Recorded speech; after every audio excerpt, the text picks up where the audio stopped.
Hello, virtual English 2 students, and welcome to the second semester. The year's halfway over. You've almost done it. You've almost pulled it off. So welcome to 2021. We're going to start off this year with my poetry unit. Now I know what you're thinking. Oh, no, not poetry. Part of the reason why you feel that is because English teachers in your past have probably forced you to write really bad poems. And that's not the point of poetry. The point of poetry is to stretch our minds, to stare the universe in the face and go, ah, as the universe goes, ah, back to us through the text and ideas of a poet. Yes, poetry is about ideas and thoughts. And poets spend a lot of time to meticulously pick what words and what structures they use to help exploit certain thoughts and feelings and emotions in you as you interact with their words. That's the point of poetry. The point of poetry is to think, and that's what we're going to do, and hopefully take our thinking into a different perspective. We're going to be studying the poetry of Langston Hughes. We're going to start that next week because I want you to see what Langston Hughes' poems inspired and before we read Langston Hughes' poems. That way you can kind of see the end game as we come into it. Also, I want to do that so I can kind of teach you a couple literary techniques along the way. So we're going to be reading first. First, we're going to be reading Wyatt Walker by Malcolm Gladwell. This is a piece of nonfiction that talks about the Birmingham March in Alabama, which was led by Martin Luther King, which was inspired by the poetry that Langston Hughes prosed that we'll be interacting with later this month. So that's the assignment. The assignment right now is you're going to read this. I want you to take at least 30 annotations over the text. It needs to be at least about an annotation per page. You remember, annotations are just your thoughts. It can be if you have a question, you can write down the question. Now, here's the problem I've discovered with kids in the questions is they'll write me 30 questions down, but never provide me with the answers. The answers count as an annotation, believe it or not. So answer the questions that you have. If you just have 30 questions, you're just kind of just skimming through the text. You're not actually like diving down a little bit deeper into it. So yes, you can ask a question, clarify a misunderstanding, which is what the answer to the question is. You can make a connection to outside of the text. Just write what your overall thoughts and feelings are. Those things are proper annotations that you can write as you go along the way. And I'm not talking. If you're face-to-face, we read it as a class. I'm sorry, virtual students, but hey, you're virtual. You chose that was your choice, unless you're in quarantine, which I'm sorry. I'll kind of like hit on some things that you could possibly talk about you can annotate a little bit with your stuff, but it's not going to be the same as if we were reading it together. So why are we reading this before we read the poems? I wanted you to see what the poems inspire. And so we're kind of looking at history because this actually takes place in the real world. Like the poems actually exist in the real world. Like this is the real world. All of this is like major benefactorial things. And so history actually is just stories. That's all really history is. And I'm not to throw shade at any of your history teachers, but most of the time your history teachers focus on economic history, military history, or political history, which are all stories that don't necessarily focus on certain aspects of culture. And this is a cultural history thing that we're going to kind of focus on around the civil rights movement. So all stories, even stories that you share with your friends at lunch or share with your friends via Snapchat, have 5 parts to them. You have an exposition, rising action, climax, falling action, and resolution, or denouement. Denouement would be the preferred terminology from Gustav Freytag, the guy who invented this idea of the plot pyramid. He had 7 points. We've simplified it to 5 because you really don't need those other 2 points. So the 5 points are, once again, are exposition, rising action, climax, falling action, and resolution. All stories have those 5 elements to them. And if we look at if you can see my crude plot pyramid, the story that we're going to be focusing on for this unit kind of follows that plot pyramid. So we'll start off with the exposition. Our exposition will be the Jim Crow laws of the South that helps establish segregation and and continue to subject Black people as lesser than whites, the horrible, horrible laws they put in place. That's what Jim Crow is, kind of like the establishment after slavery. That's the start of our story. Then we start building up to our climax. We go in our rising action. So our exposition is just the background information you need to know to get the story going. The rising action are all the events that lead up to the climax. So the rising action is just a series of events that help pump up the atmosphere. So with this, like, it could be a number of atrocities that African Americans faced in the Jim Crow South as they try to fight against it. But one of the lighter sides of the rising action could be Langston Hughes's poetry. The Harlem Renaissance in the 1920s. African American artists found kind of like a haven in Harlem, New York, and were able to create some of the greatest art in American history. Jazz is like, that's where we begin to see jazz evolve into the popular medium that it is today. And even if you're like, I don't really like jazz, well, if you like popular music, you can trace that popular music back to the jazz that the Harlem Renaissance musicians were creating. Coinciding with the jazz movement that the Harlem Renaissance invented, you also have poetry, and probably the most renowned poet of the Harlem Renaissance was Langston Hughes, who we'll be reading.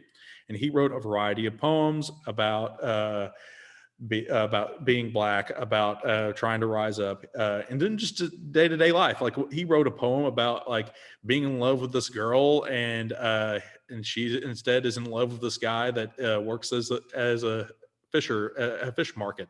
It's a very simple poem, and it's a very sweet poem, and it's a very sad poem, but it has nothing to do with race and whatnot. So he has written a lot of different poems.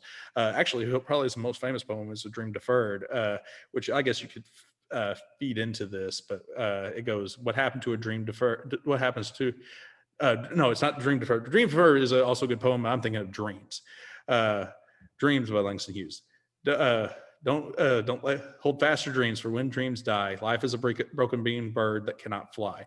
Hold fast your dreams, for when dreams go, life is a barren field frozen with snow. And so that's probably one of his most simple poems, but one of his best poems. We're going to look at his poems next week, as I said, but his poems, like the dreams, as I mentioned, were things that were used to help inspire the leaders of the civil rights movement, like Martin Luther King, Wyatt Walker, who we're going to read about, and the rest. And that inspiration eventually led into what is the climax of our plot pyramid, which is the Birmingham March, which we'll be reading, which you are about to read about with this Wyatt Walker piece. The climax is the turning point where things change. Now, a lot of teachers will say that the climax is the most exciting part of the novel. It's not. It doesn't have to be. It will be, but it doesn't have to be. The climax is the turning point where things change. Like, the most dramatic change happens at the climax. That's what the climax is. Exciting stuff can happen in the resolution, in the falling action, and the resolution. Just the climax is where the biggest change occurs. So I used a horrible example in class today, but I was like, if I punch a student in the face, that would probably be the climax of the story. And then the falling action is me getting fired. Me getting fired is probably a lot more exciting than the punch, but the punch is where like the whole thing changed. Then we go to the falling action. The falling action is the fallout of the climax. Here's the turning point. Here's the big thing that changed. Here's the fallout that resulted in it, i.e. me getting fired and whatnot. But the fallout of this civil rights movement thing would be the Civil Rights Act of 1964. That Malcolm Gladwell does a really good job kind of showing how the Birmingham March, specifically one photo that we're going to talk about, was the result of the Civil Rights Act of 1964. Then after that, and there's several other things that could be enlisted. You could also talk about the I Have a Dream speech, Selma. You could talk the Selma March. You could talk about the March. There's a variety of different things. And then we could get to today, which we haven't necessarily solved racial issues in our country today, but that could be the start of our next thing. But we have tied up kind of the Birmingham March story at the end as we see the world today. All right, so that's what a plot kind of is. So that's kind of the reason why we're reading this, because I want you to understand the climax, this big, important, impactful thing that Langston Hughes' poetry inspired.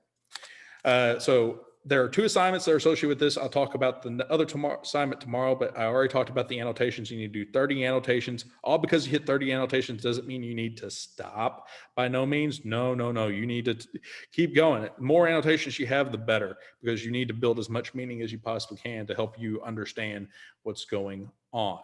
All right, so let's actually dive into it. I'm not going to read this to you because of just a lack of time, but I will kind of hit some things that I've talked about in class today, and I'll be back tomorrow where I will explain the other assignment that will be going along with this and some of the things we read tomorrow. So today in class, we read to part 3 right here. This is where we ended today. So if you're just reading along at home, you can stop here today, and then tomorrow we're going to keep reading. I believe we'll probably get through to 5, even probably past 5 tomorrow. But right now I can for sure tell you we got to 3.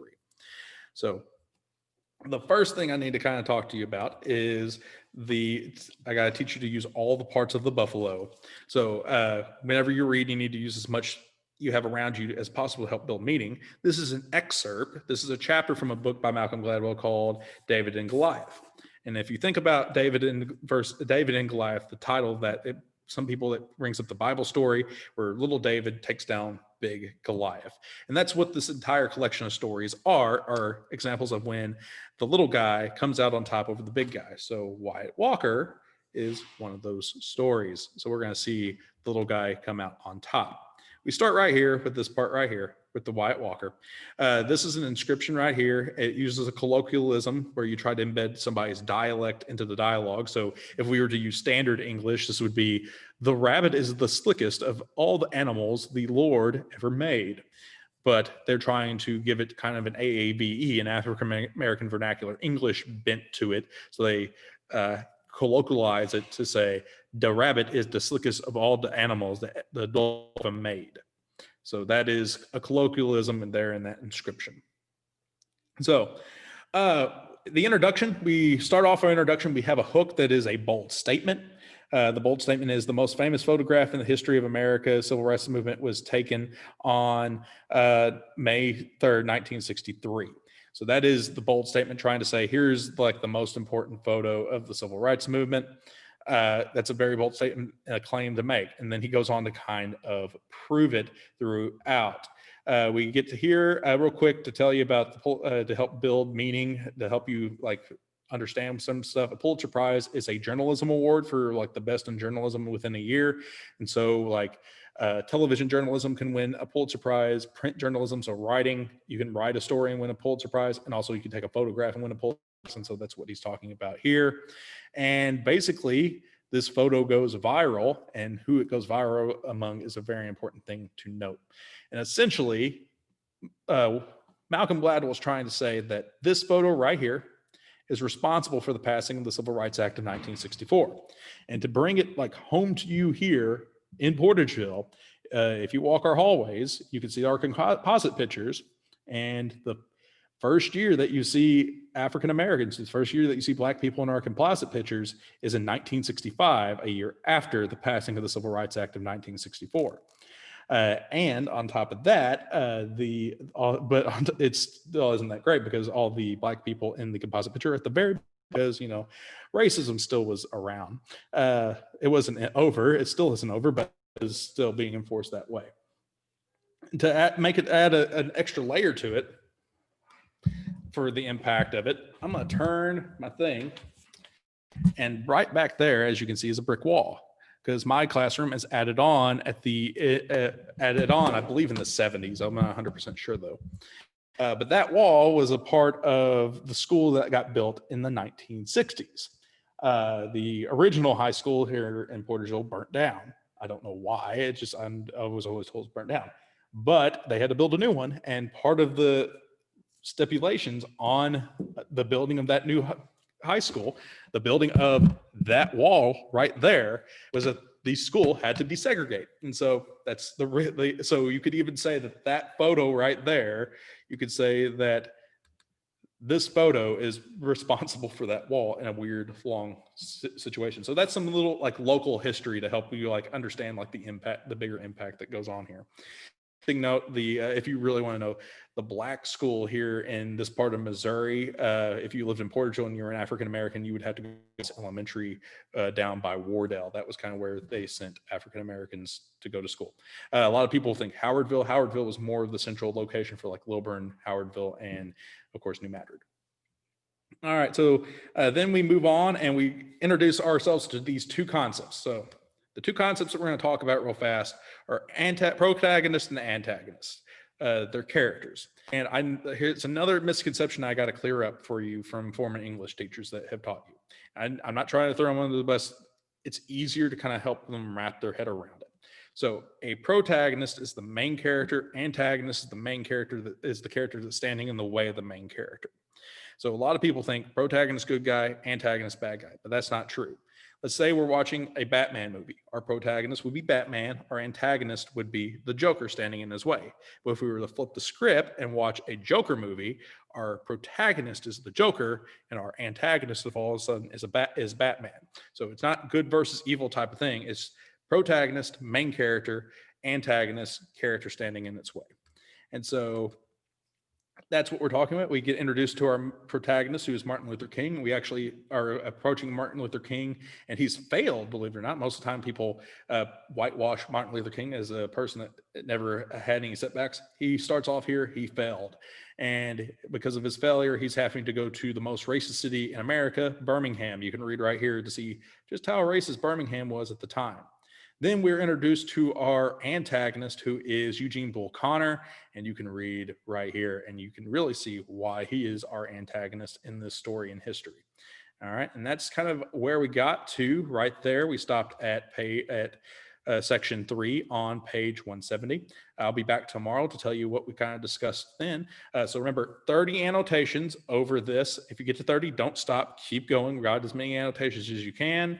I'll be tomorrow to talk to you about how far we get, and I'll also talk to you about I'll also talk to you about the other assignment that will go along with this, which will be the 250 word writing prompt. All right, I will see y'all then.